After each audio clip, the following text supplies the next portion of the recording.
I'm Joanne, that's Adam behind the camera, and we are the couple from InspiredTaste.net. Today we are making our cauliflower soup. We roast a whole head of cauliflower with some garlic until it's golden brown, and then we blend it with onions, Parmesan cheese, and broth until it's silky smooth. It is absolutely delicious. Let's go make it. Remove the larger leaves from the cauliflower and leave the core intact. Slice the cauliflower in half and cut each half into 3/4 inch thick slices. Drizzle 2 tablespoons of olive oil onto a baking sheet, then arrange the cauliflower on top of the oil. Drizzle over 2 more tablespoons of oil, then toss in 4 unpeeled garlic cloves, they'll roast in their peels, and a teaspoon of fresh thyme leaves, or just throw on a sprig or 2. Season with salt and move the cauliflower around so that they all have a little oil. Roast for 20 minutes or until the bottom of each slice looks well browned.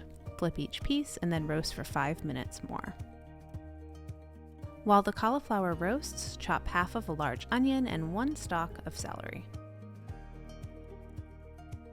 Melt 2 tablespoons of butter in a soup pot over medium heat, then stir in the onion, celery, pinch of red pepper flakes, and a 1/4 teaspoon of salt. Cook until softened, about 5 minutes.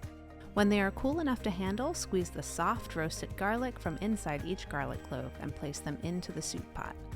Transfer the roasted cauliflower to the pot, then pour in 4 cups of broth. Use veggie or chicken broth.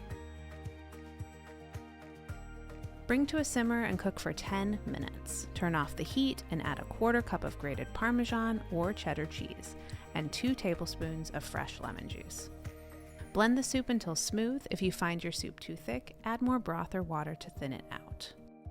Then taste the soup and add more lemon juice, salt, and pepper if you think it needs it. Then serve with more cheese on top. And that's it, our roasted cauliflower soup. It's creamy, filling, and so delicious. Enjoy! Thanks for watching. If you love this video, we have lots more. Make sure you subscribe to our YouTube channel and say hi on Facebook, Twitter, or Instagram. We're at Inspired Taste.